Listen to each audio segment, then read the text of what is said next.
ఇదేదో cinema scene కాదు, అలాగని ఏఏ జనరేట్ చేసిన వీడియో అసలే కాదు.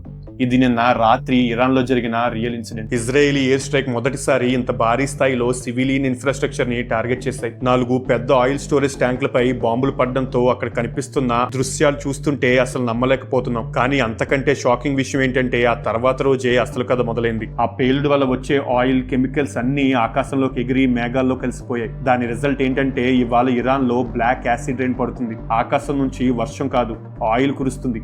ఇది చాలా టాక్సిక్. హెల్త్ అథారిటీస్ అయితే ఎవరు ఇళ్ల నుంచి బయటికి రావద్దని చెప్పారు. ఒకవేళ బయటికి వెళ్లాల్సి వస్తే ఖచ్చితంగా మాస్క్ పెట్టుకోవాలి. ఈ వర్షం చర్మం మీద గాని పడితే కెమికల్ బర్న్స్ అయ్యే ఛాన్సెస్ ఉన్నాయి. అందుకే ఊపిరితిత్తులు దెబ్బతినే ప్రమాదం కూడా ఉంది. టెహరాన్ లాంటి సిటీలో 1 కోటి మందికి పైగా జనాభా ఉంటారు. అండ్ ఇప్పుడు అక్కడ పరిస్థితి చాలా భయంకరంగా ఉంది. ఇక్కడ విచిత్రమైన విషయం ఏంటంటే అమెరికా అండ్ ఇజ్రాయెల్ ఈ యుద్ధాన్ని ఇరాన్ ప్రజలకి స్వేచ్ఛ ఇవ్వడానికి చేస్తున్నాయని చెప్తున్నాయి. కానీ ఇది ఏ రకంగా స్వేచ్ఛ అవుతుంది? ఇది మాత్రమే కాకుండా గత కొన్ని రోజుల్లో చాలా భయంకరమైన టర్మ్స్ తీసుకున్నాయి.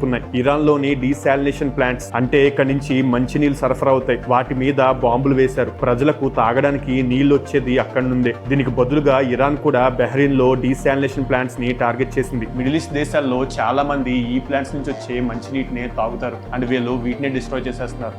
కాబట్టి రానున్న రోజుల్లో మిడిల్ ఈస్ట్ లో వాటర్ కోసం ఎలాంటి హారబుల్ సిచ్యువేషన్స్ చూస్తామో మీ ఊహకే వదిలేస్తాం.